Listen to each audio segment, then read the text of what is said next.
Le Volvo V60 Cross Country.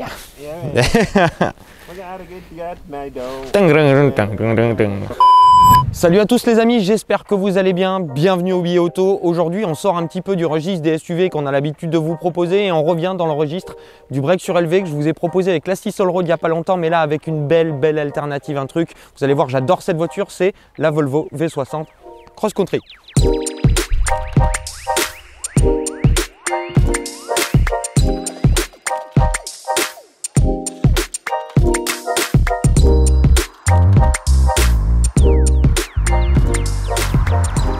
Alors la V60 Cross Country, c'est un mix entre le break et le SUV. Vous le savez, Volvo propose ça depuis très longtemps. Ça a démarré à l'époque avec le XC70 et ça a continué sur la nouvelle gamme Volvo avec la V90 Cross Country que j'ai eu l'occasion d'essayer. Si je vous dis pas de bêtises, c'était 2017 ou 2018. Ça commence à remonter, j'avais adoré. Cette voiture, au début, à la sortie de ce modèle, Volvo ne l'avait pas importée en France. C'est pour ça que c'est assez confidentiel, pas beaucoup en ont entendu parler. Mais la V60 Cross Country est pour moi peut-être le meilleur modèle de la gamme Volvo. Et il est désormais disponible en France. Notre version du jour, le B4, qui est un diesel mais avec une micro-hybridation 48 volts qui lui offre 7 chevaux, mais surtout beaucoup d'agréments. 197 chevaux, 420 Nm à 1750 tours minute. C'est pas mal du tout. Esthétiquement parlant, faut avouer que Volvo, ce design a 6 ans bientôt et il n'a pas pris une ride. Pour moi, la ligne, elle est élégante, elle est impactante, elle est extrêmement bien proportionnée. Je sais pas trop quoi vous dire, je suis vraiment fan du design de Volvo. Je trouve que ça a le mérite d'être beau, élégant, original, sans être allemand. Et ça, c'est une grosse qualité. Vous allez voir, on va en reparler, c'est une des plus grosses qualités de cette voiture. V60 Cross Country, 4,78 m de long, un petit peu plus d'1,80 m de large. C'est suffisamment grand pour être très logeable et c'est suffisamment grand pour être élégant. La face avant, Volvo, typiquement reconnaissable avec cette belle calandre, ces feux avec la signature lumineuse aujourd'hui en forme de T de Thor, la Suède dans toute sa splendeur les amis. Un traitement Cross Country qui lui va extrêmement bien. Ici on a des boucliers en plastique avec des entourages d'arches de roue en plastique, une petite baguette latérale marquée Cross Country et ça continue à l'arrière avec un traitement toujours plastique avec des boucliers. Ça lui va bien, même avec ce gris. C'est pas forcément la configuration que j'aurais choisie, mais même avec ce gris ça lui va plutôt bien. Et les deux doubles sorties qui terminent le tout à l'arrière. On a évidemment ce physique de break Volvo. On le sait, Volvo fait extrêmement bien les breaks à mon sens. Et pour moi, là, c'est totalement réussi avec ses feux arrière extrêmement bien dessinés. Ça lui va à merveille. Et on a évidemment cette voiture avec un centre de gravité et une caisse très légèrement rehaussée. Ici, chaussée en 235 par 19. Pour moi, le mix est vraiment excellent. C'est une voiture que j'adore esthétiquement. Et le constat, il continue à l'intérieur. Suivez-moi à l'intérieur, c'est parti.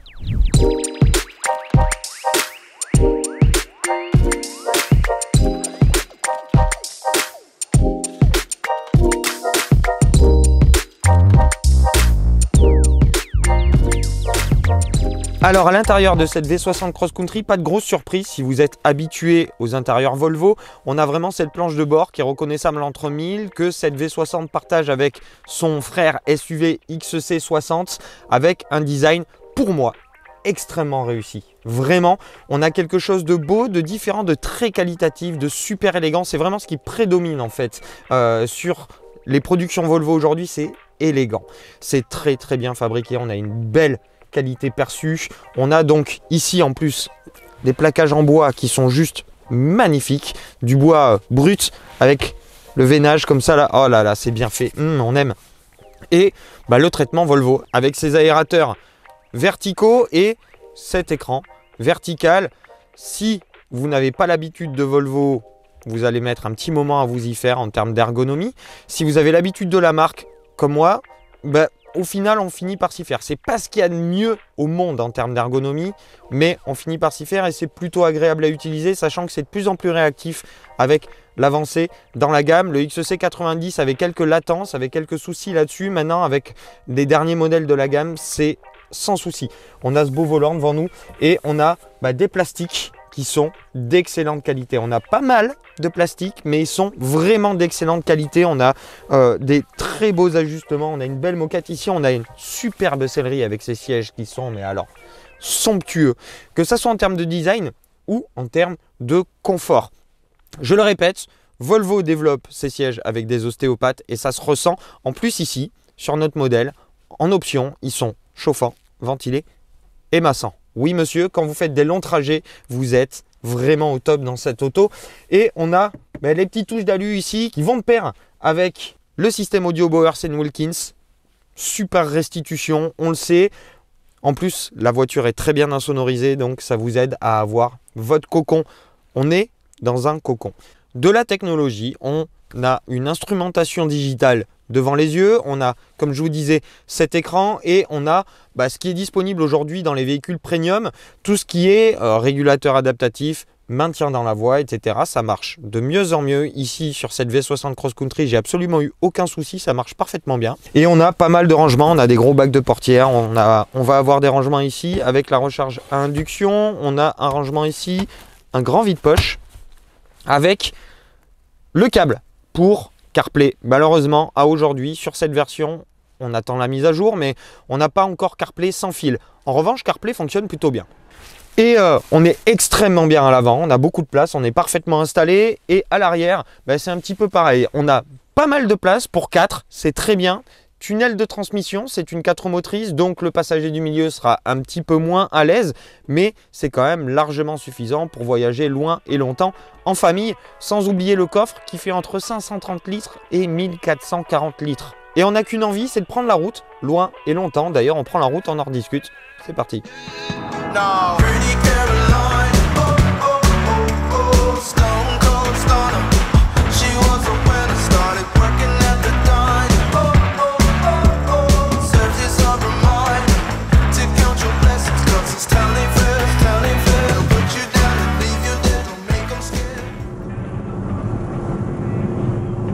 Ça les amis, c'est mon expression Volvo.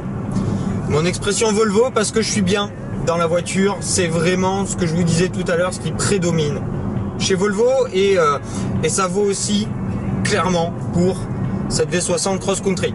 En ville, c'est un véhicule qui se comporte plutôt pas trop mal compte tenu de sa taille. 4,78 m de long, c'est pas une ballerine, mais ça braque bien, ça braque étonnamment bien d'ailleurs pour un véhicule de ce gabarit, même sans les 4 roues directrices. On a une version B4. La B4, c'est le 4 cylindres diesel 2 litres du D4, mais qui fait 197 chevaux au lieu de 190 et qui sort 420 Nm à 1750 Nm. Ils viennent principalement de l'alterdémarreur qui est présent, qui fournit un tout petit peu de jus et qui fonctionne en réseau avec une batterie 48 volts. Il va surtout apporter de l'agrément. Et c'est clairement ce qui manque à ce moteur. On va y revenir, c'est loin, loin, loin d'être une référence dans son segment, ce moteur. Mais, comme je viens de le dire, il est très très bien aidé en termes d'agrément par cet alterno-démarreur qui va fournir un petit peu de jus et qui va l'aider, et notamment au niveau du start and stop, à faire en sorte que les mises en vitesse et les relances soient le plus onctueuses possible. 190 chevaux pour 1 tonne 9, bon, on n'est pas non plus dans le foudre de guerre, mais ça suffit largement à s'extraire sans problème du feu et à pouvoir se faufiler dans la circulation. On a toute une batterie d'aide qui est là, l'assistant d'angle mort, le système qui va vous prévenir quand vous sortez ou que vous rentrez d'un stationnement, quand vous vous garez ou quand vous roulez à basse vitesse en ville, des véhicules qui approchent, du trafic qui approche devant, derrière vous, c'est un gros plus en termes de sécurité. On connaît Volvo à cette démarche de faire en sorte qu'il n'y ait plus aucun mort au volant de ces voitures. Mais dans les faits, c'est pas trop intrusif, tout va bien, le système de surveillance d'angle mort, toujours aussi bien intégré dans les rétros, est très bien fait. Et c'est assez agréable à utiliser. Au quotidien, le package de cette voiture est ultra agréable. Keyless, CarPlay, on a tout ce qu'il faut pour une voiture à vivre. Et niveau suspension, vous voyez là on arrive sur un dos d'âne, c'est souple, c'est très souple, extrêmement bien suspendu pour la ville, les pavés, les casse-pattes. Dans sa catégorie, on est sur une des références, on est sur une des autos les plus confortables de son segment. Là, il faut relancer. Et là, vous entendez ce 4 cylindres diesel qui claque comme une camionnette et qui est un petit peu rêche. Heureusement, il est aidé par cet apport très léger de l'électrique. Seul petit bémol en ville qu'on va avoir, c'est cette récupération d'énergie de l'alternodémarreur vers la batterie qui s'inscrit quand on lèche la pédale de frein, ce qui fait que c'est bien, ça recharge un tout petit peu, ça ralentit très légèrement la voiture et ça va recréer de l'électricité qui peut être redistribuée derrière. Le souci, c'est que dès que vous appuyez un petit peu plus, on passe sur l'action des disques sur les freins et là cette transition elle est assez maladroite, ce qui fait que ça freine pas beaucoup, puis tout d'un coup hop, vous vous retrouvez juste ça. Mais une fois qu'on s'y est fait, ça ne dérange plus trop, c'est juste vraiment un coup à prendre qui prend un petit moment. Sur les longs trajets, siège massant, ventilé, chauffant, parfaite position de conduite, système Bowers & Wilkins, régulateur adaptatif, maintien dans la voie. Et une fois que vous quittez les grands axes, vous arrivez sur le réseau secondaire, dans les grandes courbes et dans les grandes lignes droites, même un peu défoncée, la voiture va être royale. Super bien suspendue, très confortable, extrêmement confortable.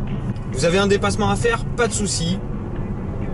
La boîte 8 réagit plutôt pas mal. Le mode dynamique va donner un petit peu plus de réactivité à l'ensemble moteur-boîte. Et dès que vous arrivez dans le serré, dès que ça commence à tourner, globalement on sent que c'est pas une voiture sportive. On sent que c'est une voiture qui va privilégier le confort et la souplesse plutôt que les sensations de conduite. C'est très effacé. La direction qui vous renseignait pas du tout à l'heure sur ce qui se passait sous les roues n'a pas changé d'un poil. C'est toujours très assisté, très souple, très doux, mais sans aucune remontée d'information. Le comportement est extrêmement sain.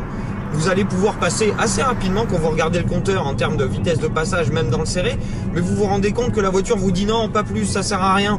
Ça pompe, la voiture s'écrase un petit peu sans que ça soit dangereux une seule seconde. C'est très bien taré pour le confort et pas pour le sport. Et pour le cruising, c'est royal. C'est royal, comme je vous disais, c'est confortable, vous êtes bien, c'est beau. Je sais pas trop quoi dire d'autre, à part que c'est une super alternative au SUV, ce V60 Cross Country. Elle a que des qualités quasiment cette voiture, mais elle est vraiment grévée par son moteur. Je la choisirais par rapport à beaucoup dans son segment, même avec ce moteur-là. Je dois vous avouer qu'il me pose quasiment plus aucun problème en étant passé de D4 à B4. Je vais vous expliquer pourquoi dans même pas une minute. Mais si on mettait dans cette voiture avec un accent plus confort que sport, le 600 ligne des 400D de chez Mercedes de 330 chevaux et 700 Nm dans cette voiture-là, je m'achèterais pas autre chose. Clairement, je m'achèterais ça par-dessus tous les SUV du marché et quasiment par-dessus toutes les berlines ou les breaks du marché. Ce serait transcendant d'avoir ce moteur dans cette voiture. Pourquoi ce moteur il me gêne plus trop en étant passé de D4 à B4? Premièrement parce que l'agrément est bien meilleur avec ce très léger apport de l'électrique. C'est juste ce qu'il lui fallait pour sauver un petit peu la face, parce que sans ça il est quand même très rêche. Mais en plus en conso, c'est une bonne chose. La conso, ça n'a jamais été le fort de Volvo, on va pas se le cacher. Là, je suis à 7,8 litres en mixte, ce qui est impressionnant si on connaît les consommations du D4 qui est plutôt aux alentours des 9,5 litres. Ce qui est proprement scandaleux pour ce genre de voiture aujourd'hui dans cette gamme. Et même 7,8 litres, c'est 2 litres de plus qu'une 330D Touring. Voilà, pour resituer une 330D qui a un 6 cylindres, etc. Voilà. Mais je commence à l'apprécier, on va dire, parce que globalement, c'est la proposition qui lui va le mieux à ce V60, à cette V60 Cross Country aujourd'hui. Donc, s'il fallait faire un bilan aujourd'hui sur cette voiture que j'utilise depuis bientôt 15 jours maintenant, qui est mon daily, je vais avoir du mal à m'en passer. Je vais avoir du mal à la rendre, celle-là. Ça fait longtemps que je vous avais pas dit ça. Elle va me manquer. C'est un véhicule qui, en termes de package du quotidien, est absolument incroyable. C'est le genre de feel-good véhicule. Vous voyez, vous aimez l'image que la Volvo renvoie parce que c'est pas une allemande, mais vous êtes sur une voiture premium, une voiture qui est classe, qui est élégante, qui vous offre une certaine prestance, on va pas se le cacher. Et à l'intérieur, vous êtes incroyablement bien et c'est juste magnifique et extrêmement bien construit. Et ça peut aller crapahuter un tout petit peu avec ce centre de gravité très légèrement relevé. Moi, je trouve qu'on a un super package. Est-ce que ça peut concurrencer une A4 Allroad? Oui, tous les jours. Tous les jours. Le seul, pour moi, argument que la 4 Allroad peut avoir pour elle, c'est le 6 cylindres diesel. Voilà. C'est le seul argument qu'elle peut opposer de poids. Argument de poids qu'elle peut opposer à cette V60 Cross Country. Je suis pas très objectif, vous savez, Volvo, c'est une marque que j'aime énormément, que j'adore, avec qui j'ai une relation très particulière. Et cette V60 Cross Country, elle m'en a pas du tout dégoûté, au contraire. Voilà.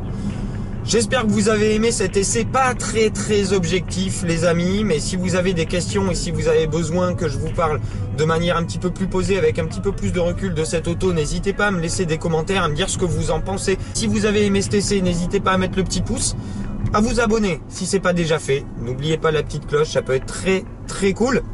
Et moi je vous retrouve très vite pour de nouvelles aventures. D'ici là, je vous souhaite une excellente continuation et une très bonne fin de ce que vous êtes en train de faire. Ciao.